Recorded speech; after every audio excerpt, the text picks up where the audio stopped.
I've been trained as an NLP practitioner, so that's neuro-linguistic programming. Those work with the different parts of ourselves. We often hear people say, part of me wants to do this and part of me wants to do that.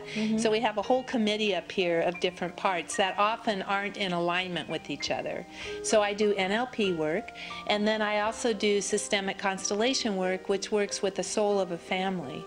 And many of us, our families have an ego and our family has a soul, and the soul has us. So it's a beautiful movement of the soul as we work through what we call different entanglements, things that we carry in our family that aren't ours to carry. And also doing ritual work, which I love doing, to combine all these different parts.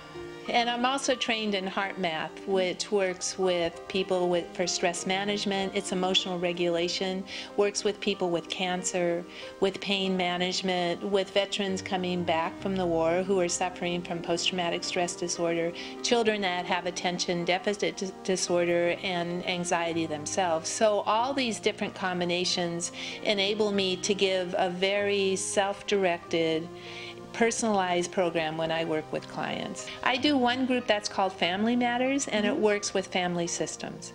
So someone can come who's having issues around their family, around their relationship with their partners, perhaps the system within their body, and within a group capacity, we're able to come and reveal some truths that they've been carrying around for years and years that will free them up in order to live the life that they're meant to live. So that's one group. I also do groups on stress management. And within that is meditation, heart math, different strategies on how to live a more fulfilled life rather than within anxiety. And what I love about groups so much is it brings a wide variety of people together to create a community that so many people are missing. And so when we can support each other as we're going through tremendous shifts and changes, that's when change can happen. And again, bringing witnesses to the process that we're doing. It's getting people together to talk about what's up with them.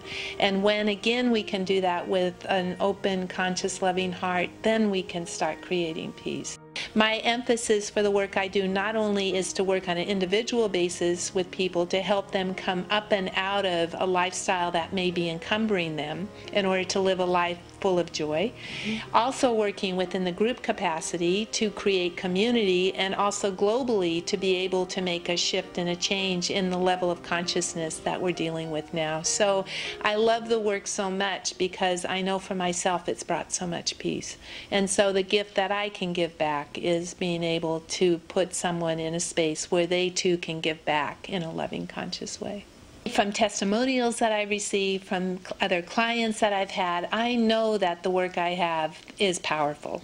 And if an individual is willing and ready to step out of what they've been carrying for years and years and want to see some magnificent shifts and profound shifts in their life, then I would really encourage them to come and give me a call, because I know that what I offer is very unique, it's gentle, it's safe, and it's guaranteed to make a change in one's life if they're willing to go that extra step.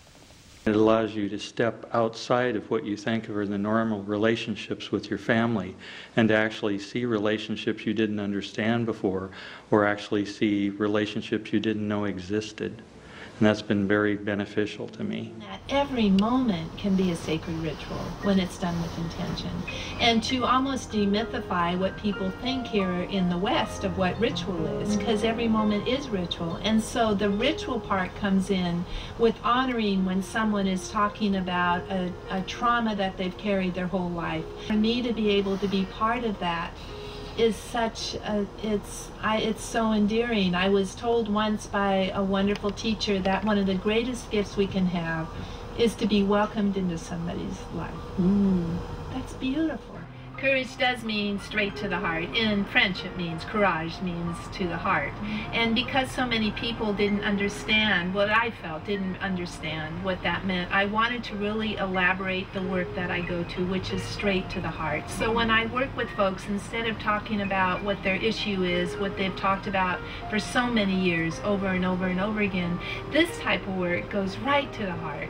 So being able to do that, we get past what the mind is saying and and going more to what the heart is saying. Absolutely. So part of what you're saying is that people often can get stuck in their story, and they turn into the talking brain on a stick thing. It's like being in a trance. You might right, that, exactly. Yeah. So going to the heart of the matter means getting back in touch with the emotions. Right. Okay, excellent. Yeah.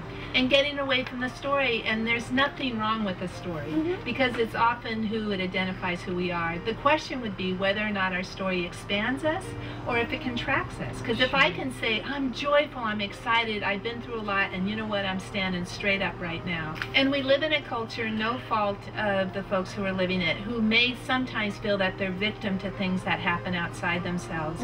And the whole premise of the work I do is with compassion and forgiveness, that we're able to self-heal, which leads to resolution. And if we can have compassion for ourselves and become responsible for what we've done and become accountable, then all of a sudden our drama stops. And so we can look out into the world with an open, kind heart rather than blaming what happens outside. I took a trip as almost an initiation to travel to Peru and travel with an Andean priest, and was high into the Andean Alps, you know, Machu Picchu, spent several days there, spent time with the Caro doing ritual, and that was life-changing for me. And coming back to the States, using some of the different techniques I use, I was able to begin incorporating ritual into the work I do, and from there had such a fascination with ritual all around the world. I studied with Sabampu Samay, who is from West Africa, with her ritual around grief. I studied with Malidoma Samay, who talks about transition and bridging the spirit world with this world, and found that every moment can be a sacred ritual when it's done with intention. And what I know to be true is that everyone needs a witness. So grief needs a witness, love needs a witness, releasing a trauma or a story needs a witness. And when someone can be heard and then is able to go to that place of grace, then what happens is it opens up their heart enough so that other people around them are able to notice that shift, and they don't really know what it is. It's the energy that they're emitting, which is often love, forgiveness, and consenting to what is. It's beautiful. It's really wonderful to see that.